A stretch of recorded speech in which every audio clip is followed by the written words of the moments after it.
প্রিয় দর্শকদের Dharma way to road to enlightenment channel and স্কুলে স্বাগতম। এছাড়াও আমি আপনাকে আমাদের সুখী শাশ্বত জীবন মন্দিরে স্বাগত জানাই। আজ আমি যুক্তরাষ্ট্রের নিউ অরলিন্সে সন্ত্রাসী হামলার বিষয়ে কিছু কথা বলতে চাই। এই অপরাধী একজন ইসলামিক পটভূমি থেকে এসেছে। টেক্সাসের একজন মার্কিন নাগরিককে একজন সেনা অভিজ্ঞ হিসেবে চিহ্নিত করা হয়েছে এবং তার ট্রাকে একটি আইএসএস পতাকা ছিল। তিনি তার গাড়িটিকে একটি ব্যারিকেডের মধ্যে নিয়ে যান এবং ভিড়ের মধ্যে লাঙল চালান যাতে 14 জন মারা যায় এবং আরও কয়েক ডজন গুরুতর আহত হয়। এছাড়াও আরও বেশ কয়েকজন সম্মানিত পুলিশ অফিসার আহত হয়েছেন যারা দায়িত্ব পালনে সর্বদা উচ্চ ঝুঁকির মধ্যে তাদের জীবন রাখেন যাতে আমরা সবাই একটি নিরাপদ ও সুখী সমাজ পেতে পারি। শামসুদ্দিন জব্বার নামে চিহ্নিত এই সন্ত্রাসী 42 বছর বয়সী পুলিশ অফিসারদের আক্রমণ করতে যাওয়ার সময় পুলিশ অফিসারদের দ্বারা অপরাধস্থলে নিহত হন। ধর্মপথ এই ধরনের জঘন্য কাজের তীব্র নিন্দা করে। আজ আমরা তাদের পাশে দাঁড়িয়েছি যারা তাদের প্রিয়জনকে হারিয়েছে এবং আহত হয়েছে, এবং প্রার্থনা করি যে প্রভু তাদের কঠিন সময় পার করতে সাহায্য করেন এবং তাদের জীবনে এগিয়ে যাওয়ার শক্তি দেন। আমাদের অবশ্যই বিশ্লেষণ করতে হবে যে কাউকে এমন ঘৃণ্য পদ্ধতিতে জড়িত হতে কি অনুপ্রাণিত করে। আমাদের সমস্ত কর্ম প্রথমে আমাদের মনের মধ্যে উদ্ভূত হয় এবং আমাদের বুদ্ধিমত্তা মনকে নিয়ন্ত্রণ করে। হিন্দু উপনিষদ বলে যে একজন ব্যক্তির মন যা সে পড়ে শুনে। এখন এই পৃথিবীতে অনেক শিশু আছে যারা তাদের বিশ্বাসের অন্তর্ভুক্ত নয় এমন অন্যদের ঘৃণা করতে শিখে বড় হয়। কোনো সত্য ধর্মই এই ধরনের জঘন্য ধারণাকে মূর্ত করতে পারে না। এই ধরনের শিক্ষার বিপজ্জনক প্রভাব রয়েছে যা এই বিশ্বকে বিষিয়ে তুলেছে। কয়েকদিন আগে নিউ অরলিন্সে যা ঘটেছে তা এই পৃথিবীতে নতুন কিছু নয়।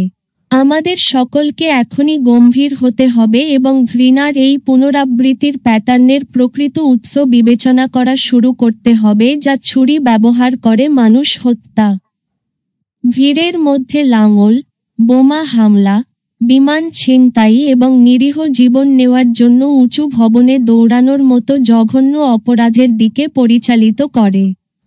এই ঘটনাগুলি বারবার ঘটলেও রাজনীতিবিদরা রাজনৈতিক সঠিকতার অজুহাত দিয়ে আসল বিষয়গুলি থেকে চোখ ফিরিয়ে নিতে চান এবং অন্যদেরকে বন্ধ করতে চান যারা তাদের সত্যিকারের অনুভূতি প্রকাশ করতে পারে। আমাদের অবশ্যই এই সমস্যাটি এমন একটি কোণ থেকে পুনর্বিবেচনা করার জন্য সময় নিতে হবে যা এই সমস্যার সমাধান করতে পারে এবং এটিকে আর দীর্ঘায়িত করতে পারে না। ধর্মপথের প্রতিষ্ঠাতা হিসেবে আমি বলতে চাই যে আমাদের হাতের সব আঙুল এক নয় এবং পৃথিবীর সব ধর্মও এক নয়। সমস্ত ধর্ম একইভাবে পালন করা হয় না বা তারা একই বার্তা বিশ্বে ছড়িয়ে দেয় না যা শান্তি, সমৃদ্ধি এবং স্থিতিশীলতা নিয়ে আসে। এটা আমার কাছে মনে হয় যে কিছু ধর্ম এখানে এই পৃথিবীকে ধ্বংস করতে এবং কোন প্রতিষ্ঠিত কারণ ছাড়াই আধিপত্য বিস্তার করতে এসেছে। জেগে ওঠা এবং এই ধরনের অযৌক্তিক কাজ বন্ধ করার জন্য পদক্ষেপের আহ্বান। একটি সনাতন ধর্মের পটভূমি থেকে যা সাধারণত হিন্দু ধর্ম নামে পরিচিত, আমাকে ক্রমাগত শেখানো হয় সমান দৃষ্টিভঙ্গিতে সকল প্রাণীকে সম্মান করতে এবং প্রত্যেক প্রাণীকে তাদের প্রজাতি নির্বিশেষে সমানভাবে সম্মান করতে। যদিও কিছু ধর্ম অবিশ্বাসী হয়ে অন্যকে হত্যা করার শিক্ষা দিচ্ছে, ভগবদ্গীতা শেখায় যে আমরা প্রত্যেকের কষ্ট এবং কষ্টকে আমাদের নিজের বলে মনে করি। আমাদের এমনভাবে কাজ করা উচিত নয় যা কোনো সত্তার জন্য ক্ষতিকর। প্রেম সৃষ্টির মূল। আমাদের অবশ্যই অন্যদের সম্মানের সাথে আচরণ করতে শিখতে হবে। এই পৃথিবী বর্তমানে যেভাবে চলছে তা সঠিক পথে নয়। আমাদের জীবনের প্রতিটি ক্ষেত্রেই বিভ্রান্তি রয়েছে। রাজনৈতিক, সামাজিক, অর্থনৈতিক, স্বাস্থ্য, খাদ্য ও পুষ্টি, আবহাওয়া ও জলবায়ু, পরিবার ও বিয়ে, শিক্ষা ও সংস্কৃতি। এই সমস্ত সমস্যা বিক্ষিপ্ত নয় এবং নিজেদের মধ্যে গভীর সংযোগ রয়েছে। এই সমস্ত সমস্যা ঘটছে কারণ আমরা আমাদের হৃদয়ের সাথে সংযোগ করতে শিখিনি। আমরা আমাদের আত্মার সাথে আমাদের সংযোগ হারিয়ে ফেলেছি, আমাদের সমস্ত বুদ্ধি এবং প্রজ্ঞার উৎস। এখন আমাদের সবাইকে একসাথে দাঁড়াতে হবে আমাদের যা ছিল তা ফিরে পেতে এবং পৃথিবীকে এই ধ্বংসের দ্বারপ্রান্ত থেকে রক্ষা করতে হবে। আমি বিশ্বাস করি আমরা সবাই এই পৃথিবীতে পরিবর্তন আনতে পারি। এই পৃথিবীতে শান্তি প্রতিষ্ঠার জন্য আমরা সবাই একসাথে কাজ করতে পারি, যেখানে আমাদের শিশুরা একে অপরকে ভালোবাসতে এবং ঘৃণা না করে শিখতে বড় হতে পারে। আমি বেদের একটি শ্লোক উল্লেখ করতে চাই যা শিক্ষা দেয় যে অসতমা সৎ গামায়া, তমস মা জ্যোতির গামায়া, মৃত্যু মা অমৃতম গামায়া। ওম শান্তি শান্তি শান্তি। আমাকে অসত্য থেকে সত্যের দিকে নিয়ে যান। আমাকে অন্ধকার থেকে আলোতে নিয়ে যাও। আমাকে মৃত্যু থেকে অমরত্বের দিকে নিয়ে যাও। ওম শান্তি শান্তি শান্তি। ধর্ম ওয়ে রোড টু এনলাইটেনমেন্ট।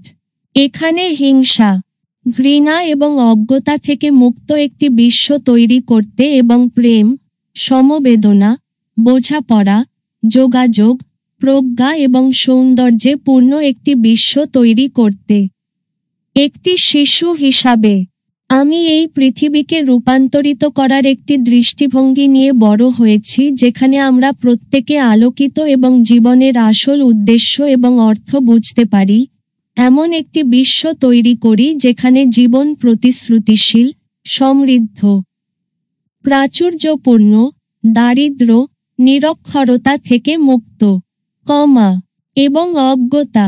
আমার এই প্রচেষ্টায় আপনাদের সকলের সহযোগিতা প্রয়োজন। ধন্যবাদ সবাইকে। আমি আপনাদের সকলের অনন্ত জীবন কামনা করি। জ্ঞান ছাড়া শান্তি নেই। শান্তি না থাকলে জীবনে আনন্দ নেই। জয় শ্রীরাম।